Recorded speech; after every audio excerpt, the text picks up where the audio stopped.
يا صباح الأنوار حبيباتي، كيفكم؟ إن شاء الله تمام. اللهم صل وسلم على نبينا محمد. مثل ما شايفين دخلت معكم فورا بداية يوم جديد. كان عندي مراجعة عند الدكتور، فبنتي مرت علي وطلعنا مع بعض، وهون مرينا أخذنا ترك بعد ما خلصنا من المستشفى. ومثل ما انتم شايفين كنا مرتبين انه نفطر في الحديقة. الحديقة كان قبالها طبعا بحر، بس انا كنت متكاسلة يعني هيك اقوم واوصل للبحر واصور. في الايام جاية ان شاء الله بصور لكم كل اشي بالضبط او بالتفصيل الممل. هون مثل ما شايفين جهزنا فطورنا واخدناه معانا وفطرنا، وكانت قاعدة كتير كتير كتير حلوة. انبسطت انا وبنتي، قعدنا تقريبا ساعة. كان الجو لسه بعده هون، لسه ما برد مزبوط. ايام جاية ان شاء الله نقعد اكتر ونعمل انشطة اكتر. هون مثل ما انتم شايفين رتبت السرير ورشرشته وعطرته وشدشدته على الاخر، لان مثل ما بحكي لكم دائما بحبه كتير مشدود. هو المخدات الحرام كله، ما الشرشف الداخلي كله بحبه مشدود ينشد على الاخر. فبضلني احوص حواليه السرير بهلك، وانا رايحه يمين وشمال يمين وشمال وبفتلون هون حتى يتجلس على الاخر. وبتعقد إذا العاملة عملته يعني مش مرتب أو بنتي أو كده. هي العاملة شطورة وكده، بس مرات هيك بتخليه شوي مرخرخ، فبفضل إنه أنا أعمله، لأنه هي مستلمة البيت وأنا مستلمة المطبخ. وبس أكون مش فاضية وعندي موعد طبعا هي كل البيت أكيد، يعني متعاونين مع بعض. ليش يعني نكون متكاسلين وقاعدين نركن على العاملات؟ طالما فينا قوة وكذا برضه نساعد، مش غلط. هدول يا بنات مثل ما انتم شايفين اجوني هدية، واللي بالكحلي كتير كتير كتير كتير ريحته حلوة كتير. طبعا معاه كريم ومعاه غسول، معاه كريمين ومعاه غسول ومعاه المعطر.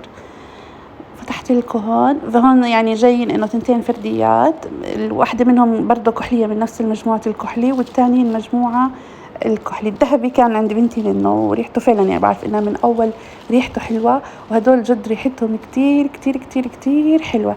طبعا هي مجموعة استحمام مثل ما بيحكوا، يعني الكريم، حمام الجسم، هذا العطر. فجد جد جد بيعطي ريحة نظافة مش طبيعية. وطبعا اكيد بيكون هيك عطر هادي كتير. وهيك ما بعرف يعني اوصف لكم يعني شو ريحته حلوة كتير كتير. هيك حسيته كأنه بلو بيري من كتر ما هيك ريحة، ما بعرف هيك من كتر ما أنا بالنسبة إلي كأنه فواكه. جد كتير كتير ريحته حلوة ونظافة. مثل ما انتم شايفين بادي لوشن، غسول، كريم، هالأمور كنا بنعرف هاي المجموعة كيف بتكون. فشكرا شكرا من كل قلبي الصديقة الغالية على الهدية الحلوة اللي ذكرتني فيها. وجد الواحد هيك بنبسط انه في ناس تفكر فيه بتتذكره هيك بشغلة حلوة مثله. الله يسعدها يا رب. ورح طبعا كالعادة يا بنات مضي معاكم روتين يومين. وجد خلال هاليومين والله بشتاق لكم كتير كتير. وبالمناسبة بدي أرحب بكل جديدة عم تنضم يعني عيلتنا. إن شاء الله إن شاء الله يا رب تضل عيلة على طول، يعني هيك حب وارتباط مثل ما هي يعني الحين. هون يا بنات بدي أضحككم بس معايا. هاي الصورة اشتركت فيها بنتي وصاحبتها. طبعا رسمتها وحطت هذا شعر بنتي، وهاي إنه بنتي، فعليهم حركات هالبنات. فضحكتني كتير بس شفت كلمة ماما دول شعراتي وهاي أنا. ويعني هيك كيف البنات لطافتهم جد الله يحفظهم يا رب ويديم المحبة بينهم، ودائما أيامهم هيك ضحك ومزح. هاي أيام بكرة بس يكبروا بتذكروها بنبسطوا عليها كتير وبضحكوا عليها كتير. فكرة يا بنات ألوان السرير مو أحمر، خمري غامق غامق غامق. بس تعرفوا التصوير مرات بيخفف من درجات اللون كتير أو بزيد حسب يعني زاوية التصوير. بس هو خمري توتي كتير كتير كتير غامق. هون طبعا يعني مرة من المرات بالتسوق كنا جايبين باذنجان و عملته بشكل طولي. طبعا دائما بدي احكي لكم الملاحظه بنات، دائما بس تفرموا الباذنجان بشكل طولي بيكون امتصاصه للزيوت اقل. فانا يعني الاكله هي يعني جوها انه تكون دوائر شرائح، بس انا يعني كرمال انه ما يشرب كتير عملتها في الطول.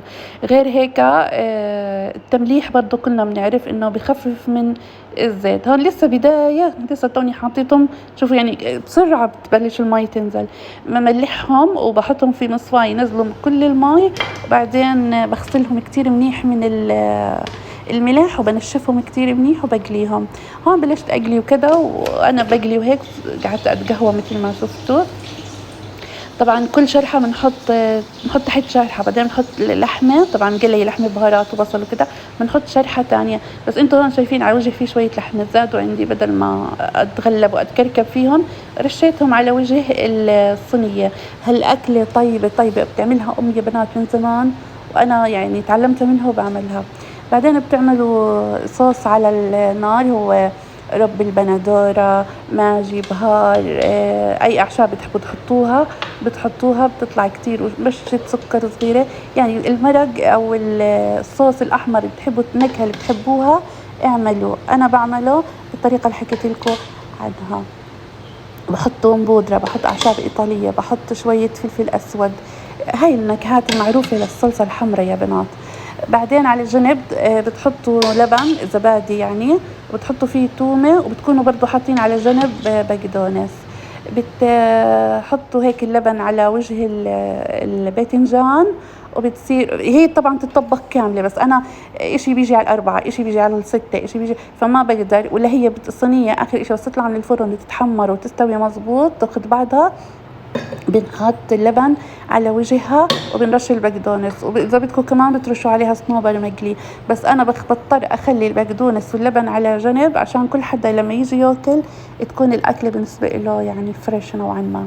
هون طبعا يوم جديد ورغوة جديدة وقهوة جديدة وحليب أجواء المزاج يا بنات انتو كلكم بتعرفوها. فبلشت روتيني، وطبعا بلشت شرب الشيا على طول. أنا يعني بحط لزوجي الشغل يعني ياخد معه، بحط إلي. وهون مثل ما انتم شايفين برضو جهزت القهوة إلي ولزوجي الصبح عشان نتقهوى قبل ما يتسهل على شغله. كنت طبعا بهاي الفترة مجهزة لكل واحد أكله وشربه وسندويشاته وبوكسه وهالأمور هاي تبعت نشاط الصبح اليومي. وآخر إشي بعمل قهوة، بنقعد أنا وزوجي يعني نتقهوى قبل ما يتسهل على شغله.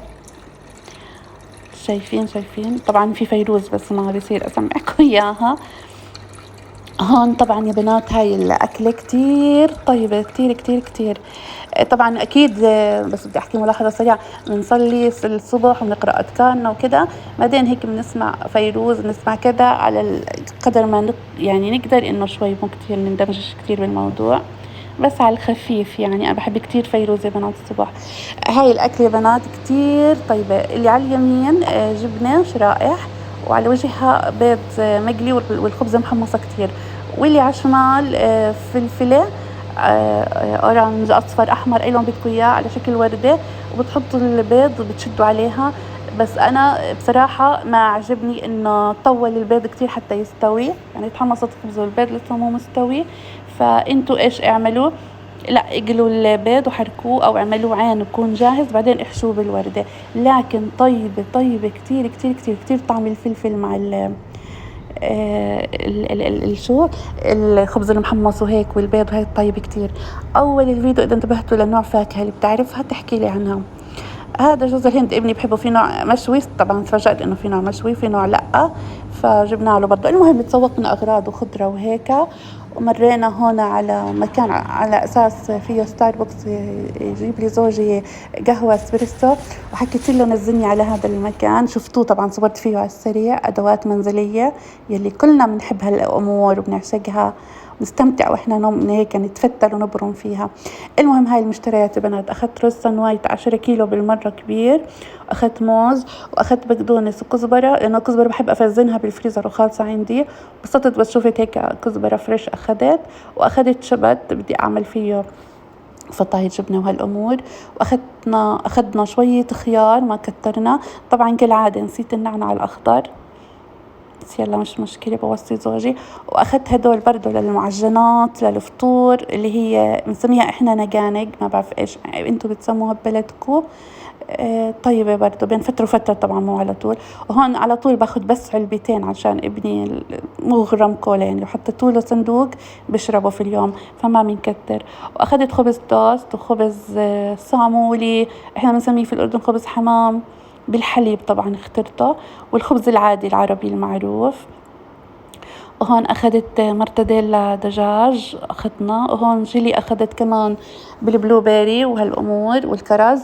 هون نوعين جبنة، العاملة ملت من جبنة بوك فجبت لها جبنة كيري، وهذا البوك يعني للبيت كله بشكل عام.